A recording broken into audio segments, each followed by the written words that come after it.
নমস্কার বন্ধুরা, আশা করি তোমরা সকলে খুব ভালো আছো। আমিও ভালো আছি। প্রতিদিনের মতন আজকে আরও একটি সুন্দর রেসিপি নিয়ে হাজির হয়ে গেছি। সেটি কি বলো তো? সেটি হচ্ছে লাউ পাতা। লাউ পাতা দিয়ে আরও সুন্দর একটা রেসিপি তৈরি হয়, লাউ পাতা বাটা। আমরা সকলেই কিন্তু কম বেশি জানি।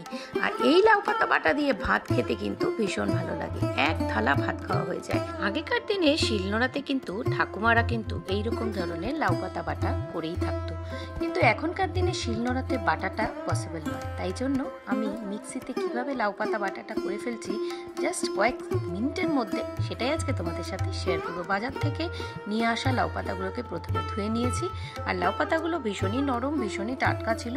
সবার প্রথমে লাউ পাতার যে পেছন দিকে যে পাতার যে মোটা ডাঁট যেটা থাকে সেইটাকে আগে কেটে ফেলে দিতে হবে, বা বটি দিয়ে কাটলে তোমরা ছিঁড়ে ফেলতে পারো। তো আমি এখানে একটা কাঁচির সাহায্যে কিন্তু লাউ পাতার যে পেছন দিকের যে শীটটা কিন্তু ফেলে দিচ্ছি। এভাবে প্রত্যেকটা লাউ পাতাই কিন্তু আগে ফেলে দিতে হবে। তারপর একটি ছুরির সাহায্যে কুচি কুচি করে কেটে দিলাম। তো না কাটলে পরে জিনিসটা কিন্তু একটু সমস্যাই হবে।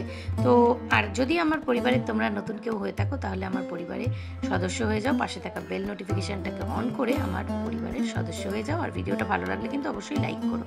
তো কুচি কুচি করে কেটে নিয়ে জলে ধুয়ে একটা কড়াইয়ের মধ্যে জল দিয়ে নুন দিয়ে কিন্তু জাস্ট একটু ভাপিয়ে নিয়েছি কিছু সময়ের জন্য। তো জলটা থেকে নিগড়ে দেখতেই পাচ্ছ লাউ পাতাগুলো কিন্তু হাতে নিয়ে নিয়েছি। একটু ঠান্ডা হয়ে যাওয়ার পর হাতে ভালো করে চেপে নিয়ে জলটাকে ফেলে একটা কড়াইতে 2 চামচ মতন তেল দিয়ে তার জন্য রান্নার জন্য নিয়ে নিয়েছি কালো জিরে, রসুন, শুকনো লঙ্কা, কাঁচা লঙ্কা।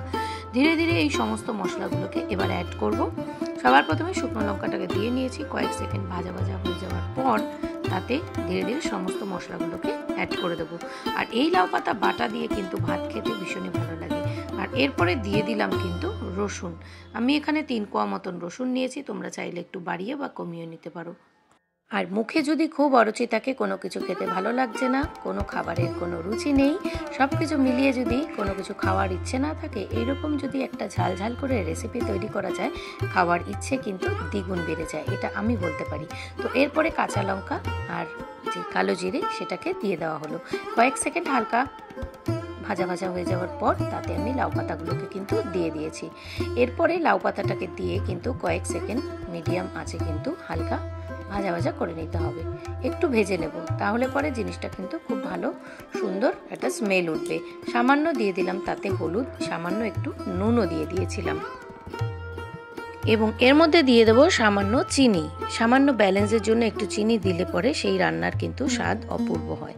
তো দেখতেই পাচ্ছ সবার প্রথমে কিন্তু শুকনো লঙ্কাগুলোকে আমি তুলে রেখে দিয়েছিলাম, এবং এই শুকনো লঙ্কাটাকে কিন্তু আগে আমি মিক্সার গ্রাইন্ডারের মধ্যে গুঁড়ো করে নিয়েছি।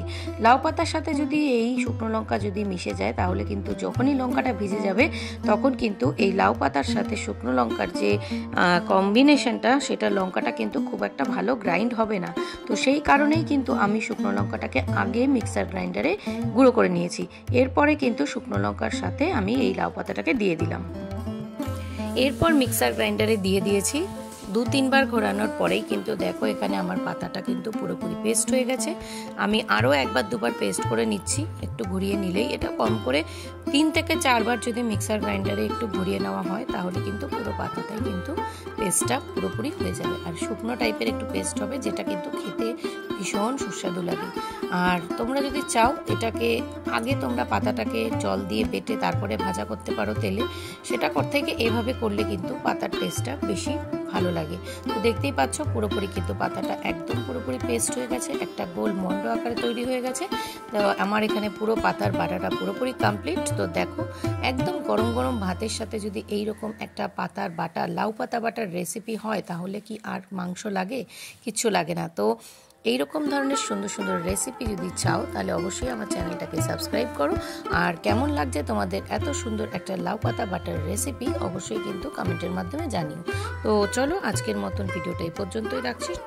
তো গরম গরম ভাতের সাথে যদি এত সুন্দর একটা লাউ পাতা বাটা হয় তাহলে কেমন হবে দেখো।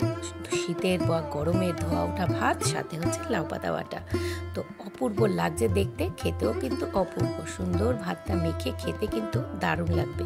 তো চলো আজকের মতন টাটা, সকলে খুব ভালো থেকো, সুস্থ থেকো। আবার আসবো পরবর্তী কোনো রেসিপি ভিডিও নিয়ে। ততক্ষণ পর্যন্ত সকলে খুব ভালো থেকো।